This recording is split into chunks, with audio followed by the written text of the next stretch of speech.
Welcome, everyone. This is Anne-Marie of the Art of Healing, and I have the immense pleasure to welcome three extraordinary humans: Daryl James, Tony Rodriguez, and Tyler Koala. Three beautiful souls that signed up for one hell of a trip here on Earth. For those of you who don't know who I am, my name is Anne-Marie Morales.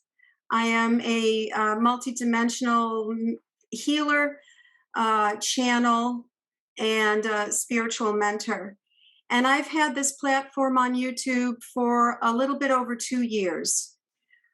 I began this platform because I spontaneously began channeling something called light language.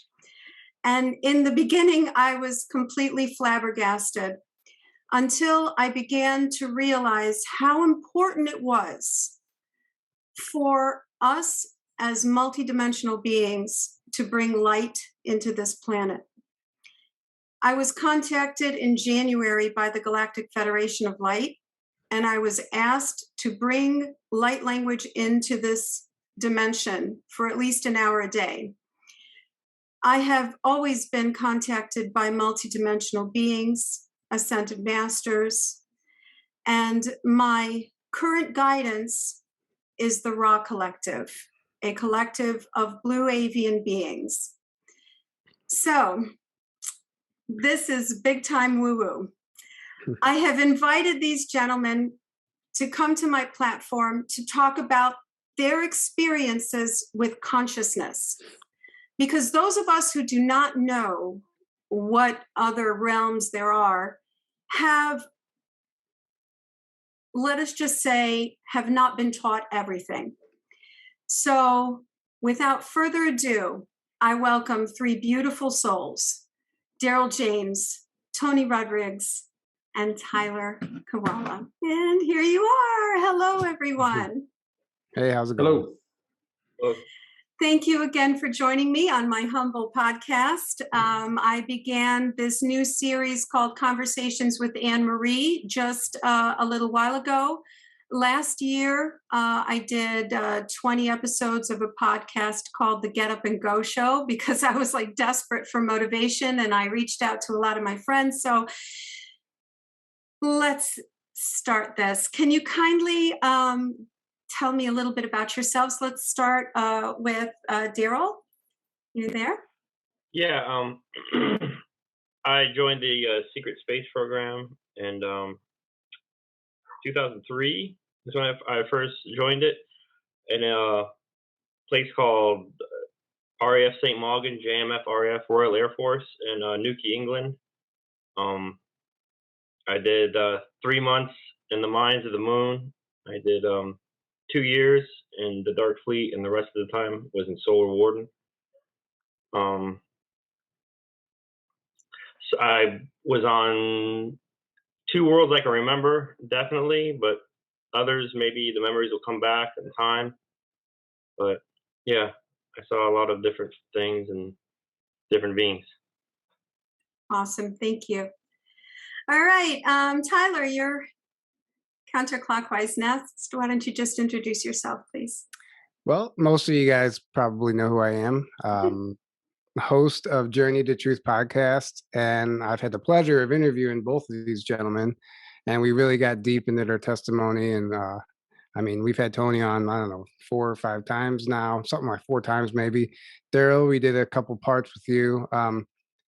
And it takes with this information, it takes a few episodes to really get down into the depth of what's really happening there. So yeah, so if you, I don't even know how to introduce myself because I never have to. But yeah, well, I'm hosting. You do a podcast called Journey to Truth with your friend Aaron Kuhn, and that's how I came to know you. And we met a few times. Correct. Yes, and I've had the pleasure of receiving some of your healing, and it's very powerful. And thank you again for that. Oh, you're welcome. You're welcome. All right, Tony, tell us. Hi, everybody. Tyler, I'm going to have you on my show so you can email me a short bio of yourself. Right. That I'll read off. But I've been out for a while. I also did a 20-year tour, or what they call a career return, and I had fragmented memories my whole life. I was taken at a young age, at 10 years old, and went through several black programs, being traded from each one for a 20-year period, and then regressed back to 10 years old and lived my life. I had fragmented memories the entire time that kind of kept me searching, to explain what the hell happened. And in 2015, I had an MRI scan on my head, and coincidentally, a couple of weeks later, came across Randy Kramer's information that explained how the 20-year tour went. And I went, oh my God, that's what happened. And when I had that acceptance, I don't know if it was MRI or not, but other people have had the same experience with an MRI.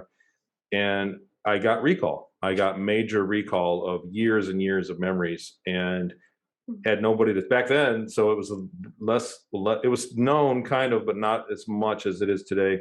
I had no one to talk to, and I ended up being researched.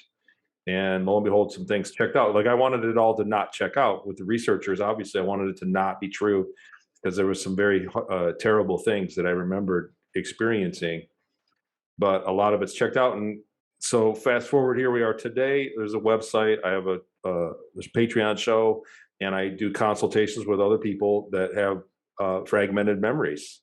Not necessarily the exact same thing, but it runs the gambit. But it seems a lot of people have contact and have their memories deleted. And the techniques that I exercise during my recall, I use and consult people. And we'll have the book, the final edits, on the 14th, and then it's going to get sent off for the forward to be written. So it'll be by the end of November. I'll have hard copies out. I'm hoping. It just depends on how fast Amazon is, but I'm really happy that I'm going to be able to just give people the book, and then the whole story's there, and I've got to recite it every show.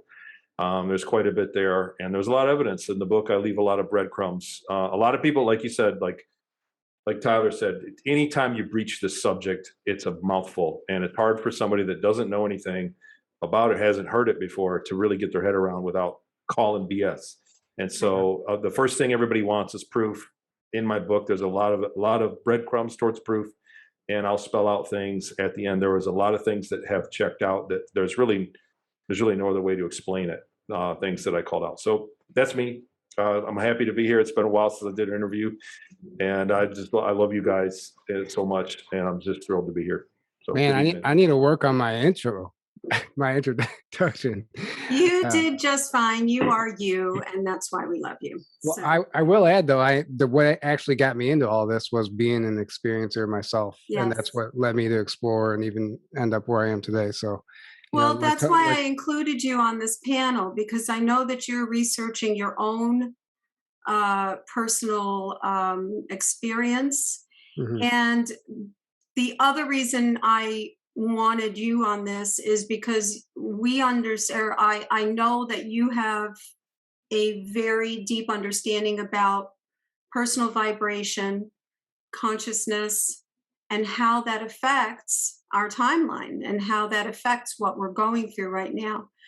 I want to address Tony in particular, because your story affected me quite deeply. I don't remember if you remember when we first met, that I came up to you and I said, I would really love to do energy work on you, and you were kind of like, oh, who is this weirdo? Which I totally get. But one thing from the talk that you gave at the Starseed Adventures conference that I was at, and you were a speaker, you said one particular phrase that blew my mind. And you said, our consciousness is a commodity. Absolutely. And that totally blew my mind. So what I'd like to pick y'all's brains about is the concept of consciousness, human consciousness, and the soul. And in your experiences off planet and the 20 and back, what did you experience that gave you a different perspective of the human soul that we earthlings don't get or have not experienced? And would you please start, Tony? So big question. I'm I sorry. can give you the best that I can, what I mean, remember out of that. But that's a big question when you think about um, decades in space compared to on the. So there are a few things that everybody has in common is strange dreams. So I had the same kind of reoccurring dream on Ceres Colony for a long. I would always, as soon as I fell asleep, it felt like I got flushed out the floor of my room into space, and I was like floating in space. I always dreamt that I was floating in space first before I started dreaming, and that was weird. And so the other thing is they paid attention to our dreams. So whenever there was an incident with the ship, any kind of ship to ship incident or some kind of mission failure or something that happened, they wanted to know what we were dreaming for a few 3-4 days, 5 days before and after the flight. So they took note of our dreams. Your dreams were far more important than what we attribute to them down here on an official capacity. You know what I mean? Like this was an official way. Like the military was coming saying, "What did you dream last night? You need to fill out a report. Did you have any dreams? Fill out a report." And so that was something that was markedly different. The other thing is I don't talk about this too much, and I don't know. I kind of keep it in my back pocket most part to talk to other guys that have been out there or girls, or you know what I mean, like other people. Lord help me, I said I wasn't going to be politically incorrect tonight, but I keep it in my back pocket. But you can feel the distance. So there's no other way to explain it other than that. When you start thinking about the great distances you travel, there's a feeling. There's a feeling about it. And when I really sit and dwell about it, I can kind of like, I don't want to say space out, but that's exactly it. I kind of zone out, and you can kind of feel the great distances. So like where you go in time, I mean, this is something for physicists to work out, but you're still there. You're still there, basically, far away. And when you're talking, I'm not talking about in the solar system. I'm talking about thousands of light years away. When you can kind of feel that distance, there's a pinch of it that stays with you, and there's a feeling about it. And that's something that is going to be. I'm sure that they're aware of it scientifically about it, but I can kind of physically feel distance. So you're I don't know how else to say it. Are you saying that you can kind of sense the expanse of the universe? Is that right? What you're heading into? Yeah, it's like I said, I just don't know. There's a feeling to it. There's a feeling to when you start to remember where you were. There's also a feeling associated. There's like an emotion that's unique at great distance. Is it similar to like jet lag? Like not like jet lag, but you could be sleeping all day, not even know you were on a plane. You could come home and be like, man, I feel like I have jet lag. Like it's just something that you relate to, like a travel. Yeah, the jet lag being exhausting. This is different, but it's like it's its own emotion. It's like its own emotional feeling when when I sit and actually dwell on it and think about all the distance of the travel. There were times we were very far away, and there's a unique feeling for that you can remember. There's nothing else that I've experienced on being human that has that feeling. So Daryl, resonate? So does this resonate with you, Daryl? As far as like you're still up there in that kind of sense, is because I was told that my memories would come back to me in real time, and I remember that was something that I remember as as the me up there is creating new memories, I begin to remember those memories and the actual as it's actually happening. I can remember that happening as well. So that's a different thing. Like if you're still, you know what I mean? If you're still on your 20 years. Yeah. So there is a shared consciousness, like I've theorized that in the past for mine. Like mine was is wrapped up. It was like the year 2000 that I could feel the difference. And it's something a lot of people that I've worked with that have the same experiences. I pay attention to the initial event. Everybody has an initial event, basically. I pay attention to that. Because most people have all these events in their heads of, I saw a gray, I saw a reptile, there was a ship, the car went out, whatever happened, the event. And then they don't pay attention to when it was. And I go, wait, when was that? And put a date to it. And then I catch a lot of people off guard with this. And I go, so that was in 90, huh? So what happened in 2010? And when they roll the clock forward 20 years, there's another event. And I find that's very common. Well, in let people. me ask you, let me just reframe this question a little bit. What do you understand is your human consciousness?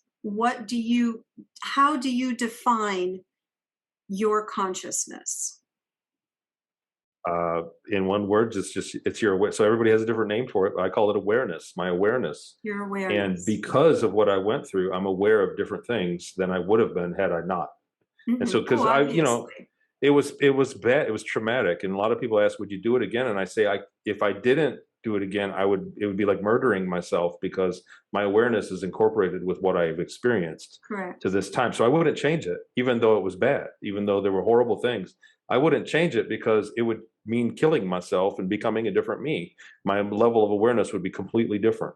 Absolutely. So I'm just like everybody else, Mm-hmm. but my awareness is different because I was led to my opinions after a tour in space, and then going back to being a 10-year-old boy. So my childhood was different. It was a tinge of being an adult in there, and there were traumas to get over that I've healed from. I like to think that I have, and so that's made me who I am. And I think I wouldn't recommend trauma to anybody, but I think getting over it, being able to heal from it, is a real benefit. Can be a benefit. Yeah. And that's exactly why I asked you on, because I really feel that you have done an amazing job of bringing yourself into a state of function, of high function, of peace, of reunification with yourself here in this dimension, in this reality that you're experiencing. Tyler, what are your thoughts on consciousness? Well, to me, it's so expansive. It's huge. It's massive. Like, it's hard to really. I don't think it might not even be possible for us here in the 3D realm to completely comprehend what consciousness is. But I agree. when I think about it, I look at nature. Honestly, like, even going through this whole awakening, like, I that's the one thing I realized. Like, I would not be making it through life right now if I didn't have the option to go spend time in nature. Because I I walked this trail near my house. It's like this 3 mile trail, and it's like a deer sanctuary. Also, it's the only one of the only places in the Midwest where you can't hunt. So there's like this abundance of deer. It's like this beautiful sanctuary for them. And a few years ago, I was just sitting in the field watching them, and one of them got up and started walking towards me, and my fear kicked. I was like, "Oh, I better run." But no, I was like, "No, I'm gonna sit here and see what happens." And this deer walks up to me and starts licking my toe. A wild deer starts licking my toe, and it blew my mind. And I've told that story, and people are like, "Man, you have to be in such a calm state for a wild animal, to approach you like that." And it just I don't know. Like, animals can pick up on things that we can't. And if you watch birds, the way they all fly together, they're connected on some like telepathy, almost on some higher level. They all fly in unison. Fish do the same thing. Even massive herds of animals, once there's so many of them, they'll all turn and move at the exact same time. They are in a different vibrational dimension than we are. And Right. when they're actually in a higher vibrational resonance than we are here as humans. And when you are in a higher vibrational resonance, there is that collective consciousness that we inhabit, Right. that we can inhabit. I also want to mention to you, Tyler, I just came back from a retreat weekend with my spiritual family, and the leader channels a blue avian being known as Xena. And actually, animals are often methods of communication for ET beings.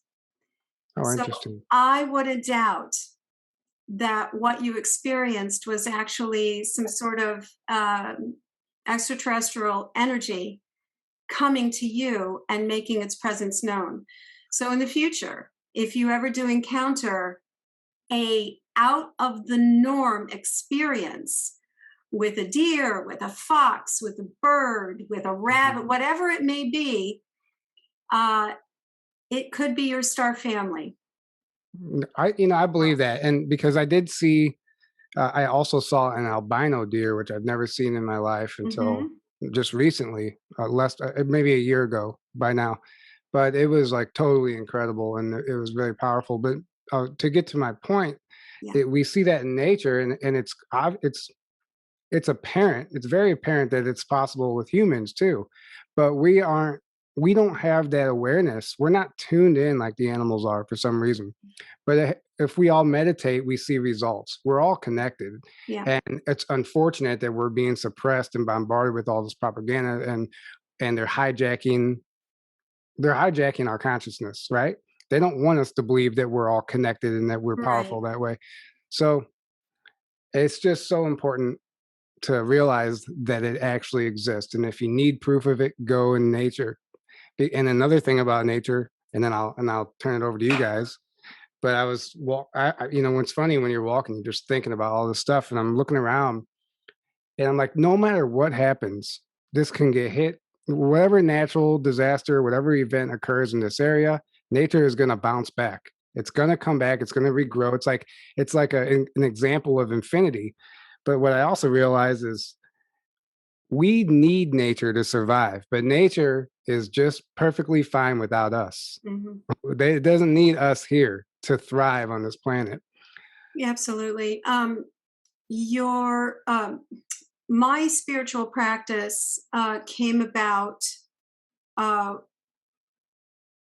because of a particular channeler that I follow, Tina Spalding, and I practice A Course in Miracles. And that sends off a whole bunch of triggers to a lot of people. But I'm living proof, and that has saved my life, because before the Course in Miracles, I was suicidal. My life had every aspect of my life had been destroyed. I lost a child, I lost my marriage, I lost my job, I lost my life savings, everything, every trauma that you could have. And before that all started, my husband, my father died. I'm sorry, not my husband. My father died. I lost a child. I lost my marriage. I lost my job. I lost my finances. So anyway, point being, in this practice, we are taught that the world, the noise, is an illusion. And we are consciously co-creating this illusion. But we also have the ability to detach from it. And one of the main ways to detach from it is to go out in nature. And if you look at nature and you see, the bees are still flying around, there are still birds in the sky, they don't care what's going on TV, they don't know about any sort of evil V or, whatever it is that's out there. And then you can pull yourself out of that anxiety and bring yourself into that love vibration that nature provides for you. Right. Beautiful. Now, Daryl, Tyler had said something, and I want to remember what it was. I can't remember right now, but in your story in particular, you talked about how the soul was treated. Whether it be a reptilian soul, whether it be whatever it is. Can you talk a little bit about your experience in the programs and your consciousness, what happened with you and your consciousness, and what you've seen with and how technology can intervene with human consciousness? What I saw as far as with souls and things like that, I was aware right away that like souls were real and that they were used as a type of like currency, almost like silver. They could be traded with it. And I remember the Germans, when I was on the moon, they used to call us, I think they called us like meat sacks or meat bags or something like that. This is like a way of letting us know that your soul, your consciousness was worth more to them than your body, you know? So you could be taken out at any time. And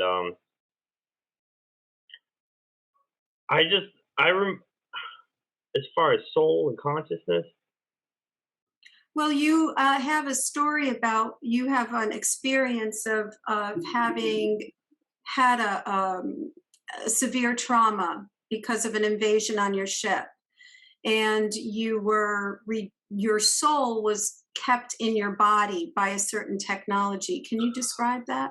oh yeah, the healing tank. I was, yeah, pretty much the upper right side of my chest was blown off, and when it comes to really bad traumatic injuries to your body, it goes beyond like a med bed, and they actually have to throw you into a healing tank. And they actually have to put like a cable in the back of your neck to keep the electrical impulses going on in your brain, to keep the soul in the body, or the consciousness in the body while the body's healing. And I remember being told that it's not good for you. I know that much. I remember being told that, being put into a med bed. I mean, a healing tank, in the sense that it's not really good to be clinically dead. It's not really good to go into shock, things like that, because that can. It's almost like shock is a way of telling the body, telling the soul it's time to leave or something like that. Because once a body goes into shock so many times, Mm-hmm. nothing can help it. And I've seen that happen before with the Germans. And yeah, that's Wow. what you mean. Tony, do you have any corroboration or thoughts on that in your experience? You know, I get asked about what the healing tech was all the time. The truth is, I didn't really witness a lot of procedures. And I always describe it as, you know, the times that I was injured and it seemed like they put me in a whole new body, or whatever they did, whatever technology they used. Most of the, you know, it's just like experiencing some kind of surgery where you're put under and you wake up, you don't really know what happened, but you had a surgery done, and they can tell you what happened, but that doesn't mean you understand the procedure. And it was like that on a couple occasions for me, where I was very badly injured and put through something. You know, I was unconscious when it ended, and I woke up and I was fixed. Okay. And so the basis of this is consciousness transference technology. I would assume that they can just, you know, there's a lot of rumors that they can just print you a new body in less than an hour and put you, take your awareness out of you and put you in the new body. And that would explain a lot of localized memories and memory loss throughout the programs too. You know, people are taken and then they have no memory, and then when they go back, they all of a sudden get their memories back and they don't have other memories. So Right. that would explain it, from hopping around from one local body to the other. But I've had it told to me like this. I'm just going to quote somebody else anonymously that's told me this. When they do this, they open doors that shouldn't be opened. And when you're doing that sort of thing to people, and so we have a populace now with, you know, everybody assumes this is a rare thing. That's like less than 1% of people are abducted or taken in these programs, but I believe it's probably a much higher, much more shocking number that I bet it is. is And participating. Yeah, I bet it is. And the reason why I'm doing this right now is because I truly believe in my heart and soul that we are on the precipice of a mass explosion of not just the awakening of humanity, but also of the awakening of these souls that have been in the SSP, and their memories are going to come online. And we need, and for me as a spiritual teacher and mentor, I need to bring the awareness of our consciousness really home to everybody on the planet at this time, because as Tyler said before, we are being invaded by negativity, by propaganda, and our little brains cannot find the peace it needs in order for us to ascend in frequency. So you having experienced this alternate world, what do you do? What is your interpretation of the possibilities of human frequency? I mean, I have conversations with Daryl, and I tell him, I said, everything that you experienced off planet, I have accomplished through my own spiritual practice, because I believe that I vibrate in a fifth density, you know, for the most part. And in my belief, if your frequency is elevated, then your experiences reflect that frequency. So, for example, if you're angry and frustrated and you hold all this pent up energy within you, you're going to get into fender benders. You're going to stub your toe. You're going to fall from somewhere. You're going to get all these, or get fired from a job or something like that. You're going to experience the like frequency. So the reason why I'm bringing you guys together is I would love for you to help us understand how you are maintaining a frequency that is that has assisted you. I mean, you've experienced great trauma. Tyler, talk to me about how you're maintaining your frequency in these really, really tough times. Well, this is a good question for me to answer, because my awakening consisted of being attacked, literally, being pulled out of bed, suffocated, sleep paralysis, you name it. I was 26 years old. I was afraid to go to bed.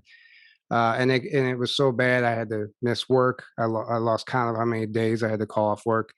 I had to figure out a way to get rid of this, and it forced me to believe in things I didn't believe in, and find tools that I didn't even know, heal it with tools I didn't even know existed. Right.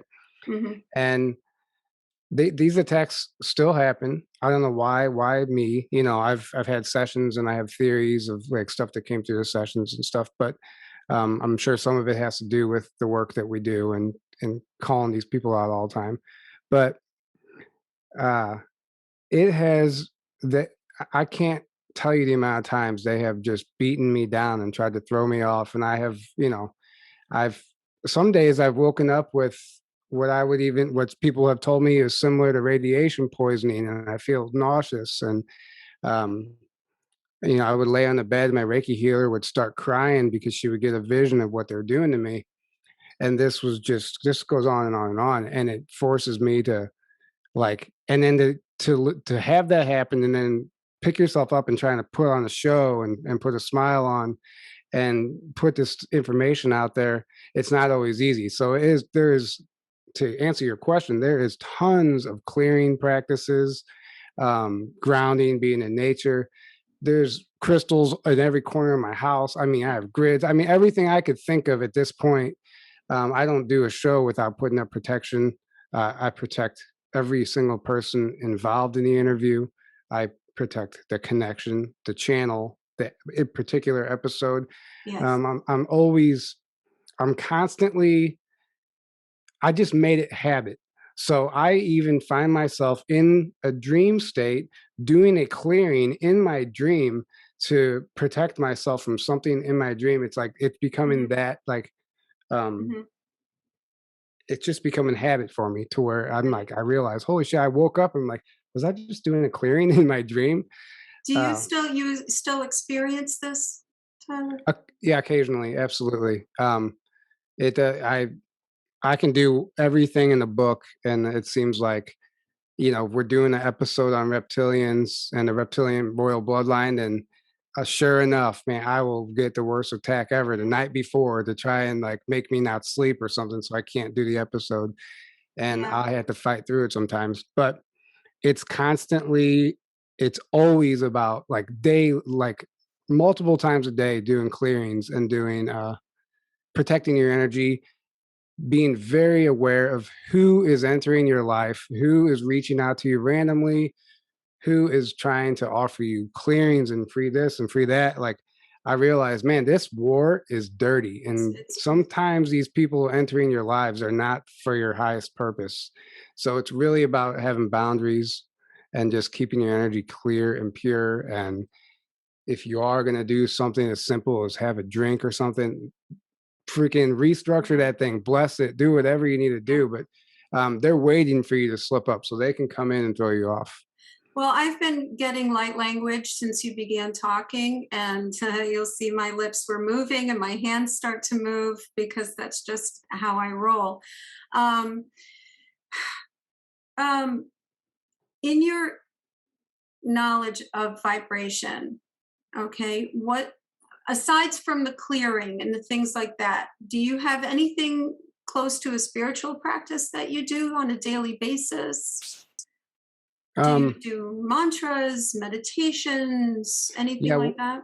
what helps me out is well, one thing they attack mostly is like my body. I mean, it's crazy the pains. I don't even know where they come from, but like any type of like qigong, I do qigong, but everybody, you know, people are some people, everybody has their preferences, right?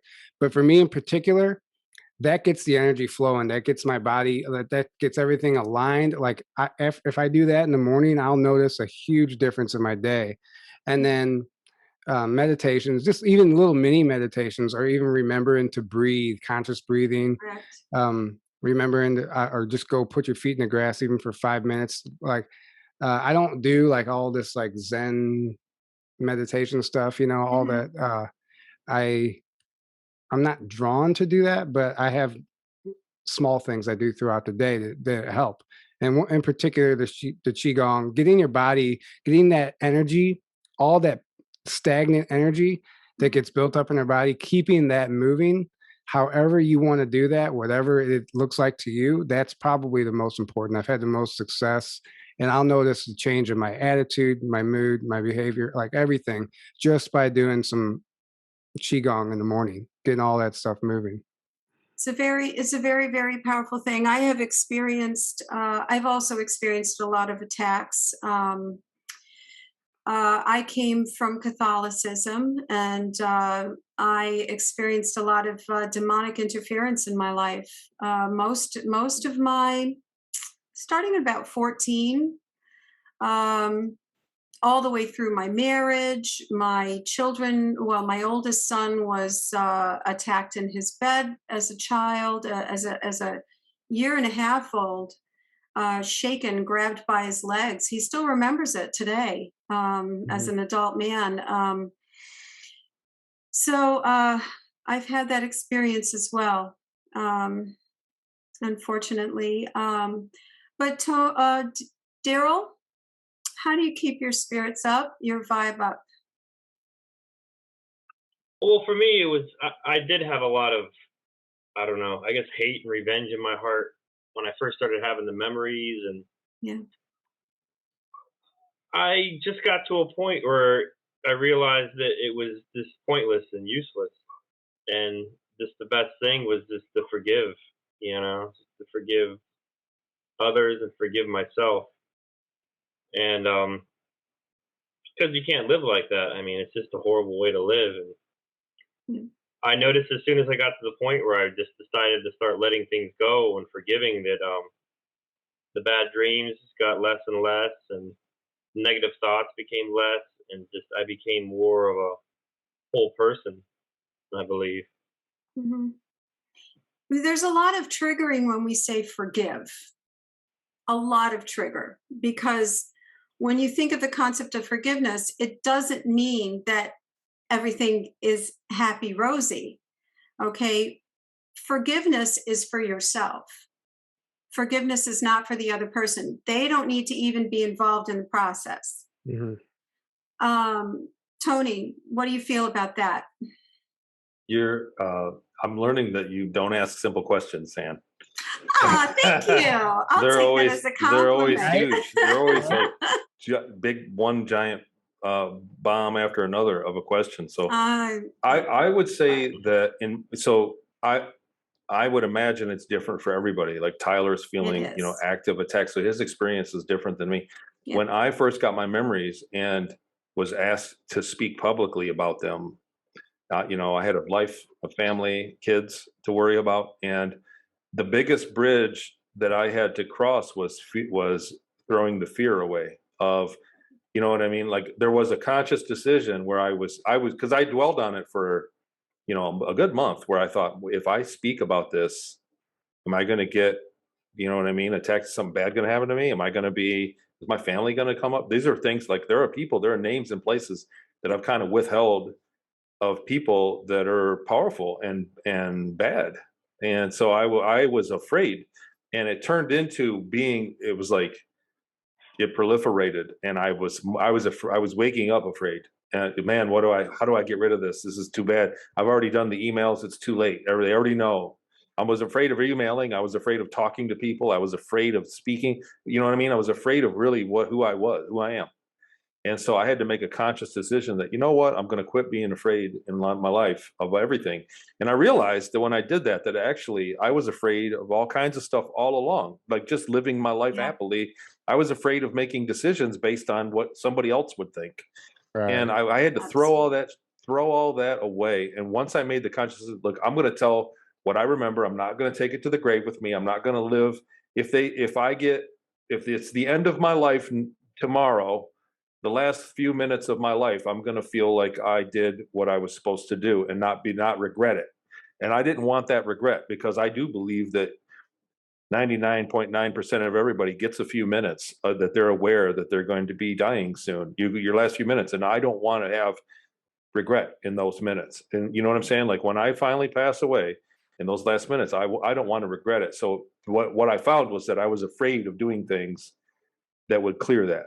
And so when I let the fear go, my entire life changed. Everything changed. And, you know, I mean, I still have to logically keep a concern, you know what I mean, about what we're talking about here. Mm-hmm. But for me personally, for my vibration, and in fact, you say keep your vibration high. Mine changed for the better as soon as I got rid of being afraid of everything and saying, you know what, the consequences. Just like forgiveness, like you said with forgiveness with them, the forgiveness is for me. It's not for, I'm not afraid. And what happens as a consequence is somebody else's problem. It's not my problem. If something bad's going to happen to me because I said something that I should have been afraid to speak it, you know what I mean? Like the fear is, I thought we get out of control. And a lot of the program stuff, a lot of the technology, and in fact, in society today, a lot of the programming is fear-based. Right. You know what I mean? Like you don't have to watch any kind of movie or media for long before you're going to see something brutally violent happen. And we're operating in a state of fear from that, even if it's entertaining. So fear is the foundation of suppression. The fear is the foundation of our society. If you really want to take it that far, we have been programmed to fear and perform under duress for thousands of years. Right. This is how we have, and it's in our DNA at this point. Our DNA is pre-programmed to react and to become submissive because of fear influence over thousands and thousands of years. Tyler, you were going to say something. Go ahead. Yeah, I just want to add to that, because that is something else. Tony made a great point. It's just not learning how to overcome that fear. They're like these attacks I talk about, like I'm not scared of them anymore at all. Like come on, try it. Like I've gotten so good at what I'm doing. Like they're not that bad anymore. But I'm not afraid of it, and I can't live in fear. If you do that, you are going to be in that low vibration, and it's not worth it. Like Daryl said, like you just have to let that stuff go and just become the best version of yourself that you can be.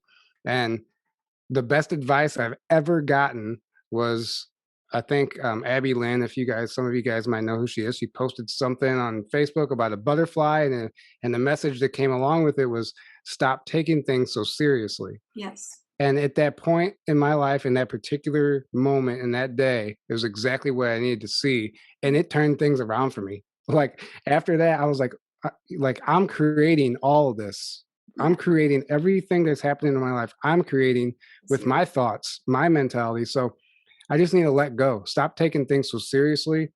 And that's, it's easier said than done, but you can really turn your life around if you just learn to let go and just like flow. That's what it is. We are conscious creator beings. That is why our DNA is so sought after. We are God's incarnate. I mean, that's a lot of people have difficulty listening to that, but we do create our own reality, and we create our reality based on our thoughts and based on our beliefs. And so if we choose to believe in the fear, then that's the experiences that we're going to draw to ourselves. If Right. we can consciously back up from the emotional reactions that we get from all the bombardment of our social media, of life in general, if we're able to say, wait a minute, you know, I don't like how I feel. You know, we have that gut feeling within ourselves. That is our connection with our creator. It's Mhm. our automatic connection. If your gut is giving you a warning, it means that you are out of alignment. Because I know for a fact that we walk in two directions. We walk towards love, or we walk towards fear. Because fear is the opposite of love. It's not hate. Yep. Well, and you know, Tony said something. He doesn't like to listen to other testimonies and stuff because you don't want to cloud your memories, right? Mhm. You want to make sure that you're not like, I forgot what word you use for it, but you get what I'm saying. And so that goes, my point is we need to be careful on which thoughts are ours. Because so here's the way I describe it. Mhm. You're scrolling through social media, you see something that makes you angry or you whatever, and then you share it as it's your thought. Like, yeah, I agree with this. And you share it and you put it out there, and you start thinking about it like, okay, if had I not ever been scrolling on social media that day, I probably would have never thought about that, and it would have never affected me. Therefore, that was never my original thought. And these things are coming in all day like this, Mhm. and and like you have to really start just stepping back and like, okay, which thoughts are mine, which thoughts are coming in from the outside. And because otherwise you start to create a narrative that is going to be true for you, but it's not actually who you are, because those aren't even your thoughts, and that's how they attack us, and they know this. It's an attack on our frequency. Mhm. We're not, you know, why do you think cat videos are so popular? Because they lift our frequencies, right? Right. And puppy videos. We spend hours watching these things, probably because we are desperate for joy. We are desperate for something to experience other than trauma and you know, all the noise and the crap that's out there. Um, well, I would like to just kind of try and coalesce this conversation um, with your own personal experiences on what do you do in these times to let things go, to avoid, like Tyler was saying, these bombardment of thoughts that are not your own. Do you have anything that you do? Well, I have my spiritual practice. I go outside, I look at nature, I journal, I observe my thoughts, I observe my feelings. People who know me from my channel know that if I encounter something that is upsetting, I will stop and, well, I go ahead and ask spirit, and I usually get a response from spirit about things. But if I'm out of alignment, I stop myself from being out of alignment. I notice the fact that my blood pressure is going up and that I start to get pissed off about something, and I'm like, whoa, whoa, whoa. I need to focus just on this, just on me, because Right. my light going up is going to raise the consciousness of everyone. And that's really the main message for me bringing you on this platform and kind of spreading this word. We need to think about our own personal vibration and what we allow into our energy fields, what we allow into our thoughts, and how much that will affect these timelines that are collapsing and are folding in. So, any final thoughts, Daryl? We'll start with you and go around. For me, I enjoy just helping others, whether it's family or a neighbor. I have a neighbor; she has a yard that's out of control. I like helping her, keeping myself busy. Whether it's walking the dogs, going out in the nature, walking by a creek or a lake or something like that, or going fishing, anything like that. As we were talking about in the beginning, is just tuning yourself with nature is the best thing I feel to calm me down of negative thoughts and everything like that, and just the knowledge that I realize that there's just no point, of just dwelling upon things like that, and it doesn't help you with anything. And the best thing to do is just to let it go and just do something else. Help somebody else, help someone out. That would be like the best thing I can say. So it's the service to others. You know about this service to self versus service to others. I think you've heard that before. Maybe you have, maybe you haven't. I don't know. So that's beautiful. Thank you, Daryl. Tyler, go for it. It's simple. Learn how to be a kid again. Amen. Yes, the inner child. Yes. Right. Well, it's really true. And even when I said earlier, stop taking things so seriously. Yeah. I even took that down to my spiritual practice, because at one point I was letting all this other stuff affect me. Like, oh my God, I'm doing something wrong. Like, Yes. I was putting this guilt over myself for no reason. So Yeah. I just there is no right or wrong way to do any spiritual practice. Stop taking it so seriously. Relax, bro. You know? So I got invited to a pool party, and I would never have gone because I was always trying to protect my energy, and I was doing everything I thought I was supposed to be doing right, and it wasn't really getting me anywhere. So I was like, yeah, I'll go to this pool party. And they were playing this stupid game where they were jumping in the pool trying to land their butt in the hole of this inner tube, and they were called butt in the hole. And next thing you know, I'm up there, we're all in line, we're jumping, playing this game, and I'm having a blast. And I had forgot about all my worries. And it's because I let go and I was just being a kid again.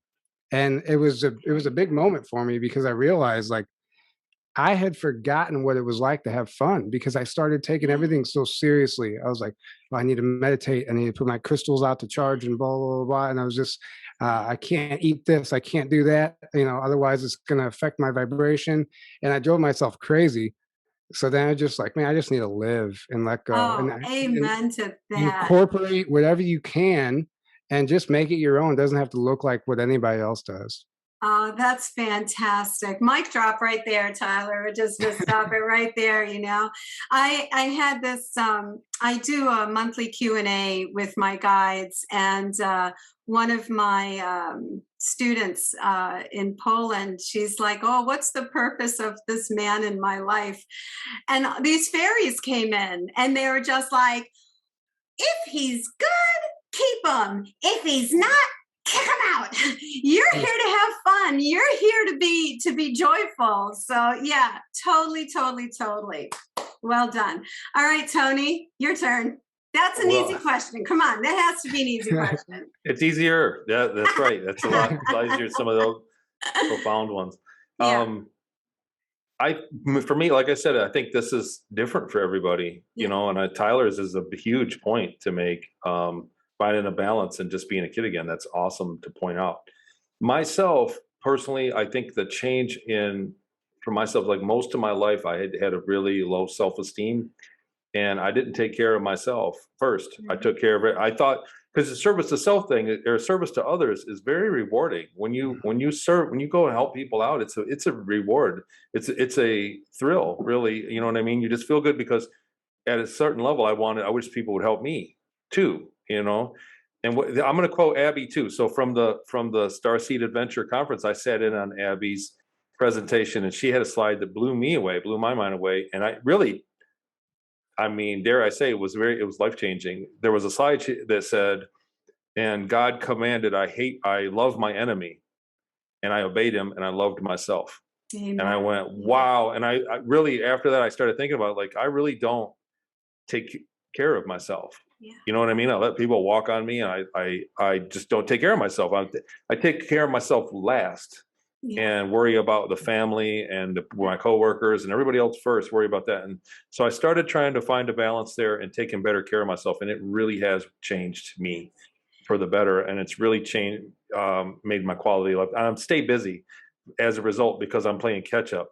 You know what I mean? Like, from years of neglecting myself, I'm trying to catch up for it. And it's been a huge improvement for me to find that mindset. You are Beautiful. bringing up a huge point, and that is the program of putting others before yourself. That is a huge program that is thousands of years old. In your spiritual, for yourself, and I've channeled about this before. You guys don't know about it or whatever. It doesn't matter. We are in a collective regeneration of the solar plexus chakra. And if you understand what the solar plexus is, it is your personal sun. Okay, that is collectively depleted because we are so worried about everybody else that we forget to say that service to self in its essence is not, you have to serve yourself first. You can't pour from an empty cup. You can't give from an empty, you can't give from a vessel that's not full. You have to take the time to figure out what is your joy. Where do you want to dwell? And we have tons of responsibility. I know you all have lots of responsibility. You guys, Tyler, I mean, all of us have so much that's going on, especially those of us who have online platforms, that have businesses we need to take care of, that have families to take care of. It's a part of who we are. But in our conscious minds, we need to take note of that and say, wait a minute, where am I helping me?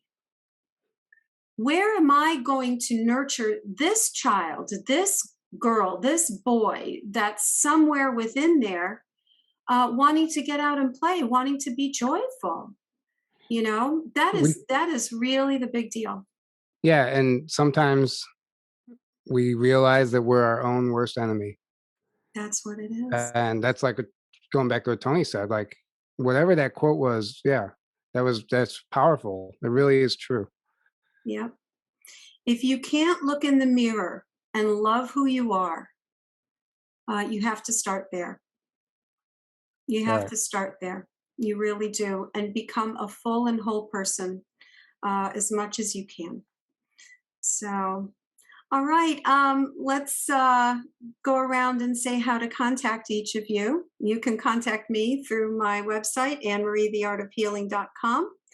And I offer intuitive energy healings where I connect with your chakras. I actually feel them in my hands, in my palms, and my guides come in and we go through and cut cords. We remove attachments. I channel loving messages from my guides, and I bring you whole. I'm an Akashic Records reader, and yeah, that's who I am. You can find me there. Daryl, if people want to contact you, where can they contact you? Mine is, oh geez, I didn't know we were gonna have contact information. It's an email I rarely use, so that's my contact information. Put it in the description. Yeah. Yeah, come back to me in a sec. Okay, all right, Tyler, you go. JourneyToTruthPodcast.com. And that has our email address, JourneyToTruthPodcast@gmail.com. You can, that's the best way to contact me or Aaron, either one of us. We will see it sometimes. People like to message us on Instagram and Telegram and Facebook, and sometimes we don't see all that. The emails we see. So you can try the other social media platforms, but if you really want to get a hold of us, email's best. And while I'm here, I'm going to plug the conference that both of these gentlemen are speaking at, Secret Space Conference, May 2nd through the 5th in Grafton, Illinois. It's going to be a lot of fun. I'm really excited. It's getting, I know it's still a little ways out, but it's going to be here before we know it. And tickets are available, secretspaceconference.info. Yep, I'll be there. I'm excited. Tony? Yeah, I'm looking forward to it. That's one of the best tickets of conferences I've ever seen. And I feel honored to be on it. I just can't wait. That's like, I really am looking forward to that. I'm just like drooling over what a great conference that's going to be. It's going to, I mean, it's just an amazing lineup, and the subject matter is important. So before I get into my info, you're very right, Tyler. You said that, the secret space program and the phenomenon around the technology, people being taken into it, is starting to get slowly swept under the rug and scrubbed. And we can't stop talking about it, because that's how we're going to get, like when it becomes a household name, that's how it's going to go into history. And we're going to get a disclosure that, it's going to hold a disclosure event, keep it honest. You know what I mean? So the secret space program and all this information that we're going to bring out and talk about at that conference needs to become a household name. It needs to be known far and wide, because because now, in the beginning, they just ignored us, but now there's actually a concerted effort to shut us up. And so it's very important to keep talking. Now is when we need to talk about it more than ever. So my website is tonyrodrigues.com, Rodrigues with an S on the end. And there's links there. I have a Patreon show, Talks with Tony, and links to the pre-order of my book. My book will be out at the end of November, and links to book a consult with me. And there are links to information about psychic information. There's a lot of info on there on a small site. And there are links to free episodes interviews I've done that explain what I went through, because it's a complex subject. So TonyRodrigues.com, and then there's a contact info. You can email me there. And I do. What's really shocking is how many people have reached out to me since then. I'm forever blown away, and I never ever expected it to turn into what it did. I just wanted to get it off my chest.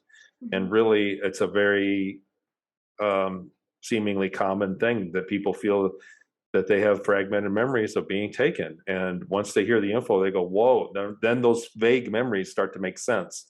And it's very important to have somebody to talk to. In the beginning, I had no one to talk to early on, and it was just painful to try to keep bottled up. So I tried to offer somewhere for people to go. That's the whole gist of the website. So TonyRodrigues.com. Yep.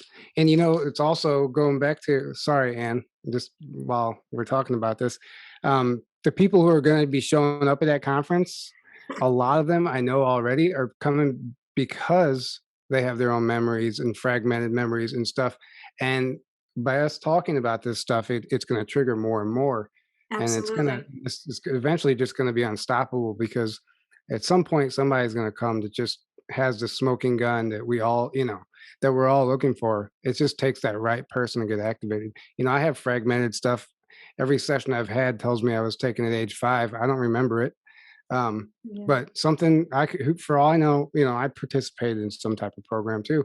We just don't know. And until we give it some more attention and really explore it, I think we're not ever going to know until we do that.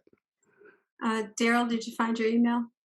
Yeah, it's nimitzssp@gmail.com. It's NIMI.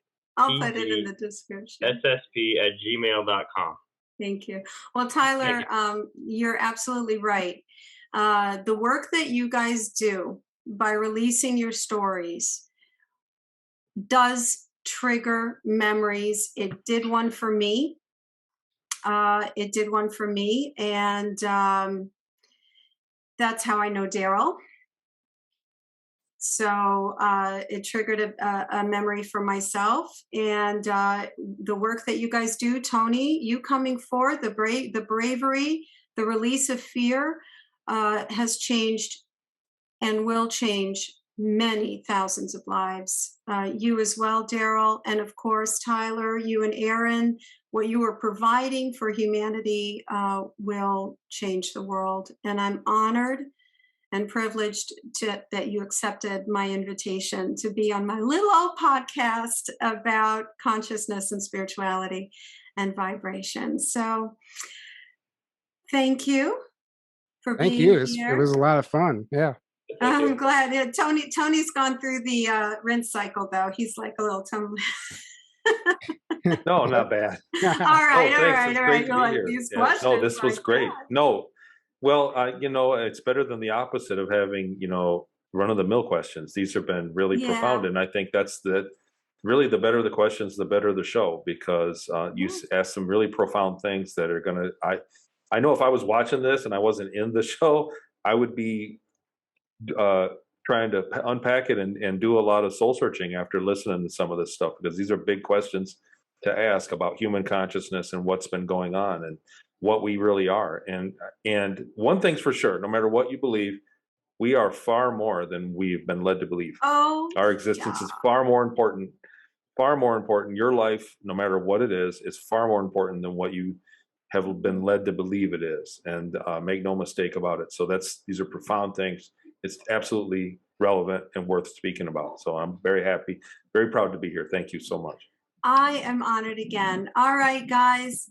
Many blessings to everyone. Thank you. If you've made it this far, I'm very happy. And so reach out to us if you need us. And once again, my name is Anne Marie of the Art of Healing, and this is Conversations with Anne Marie. See you soon.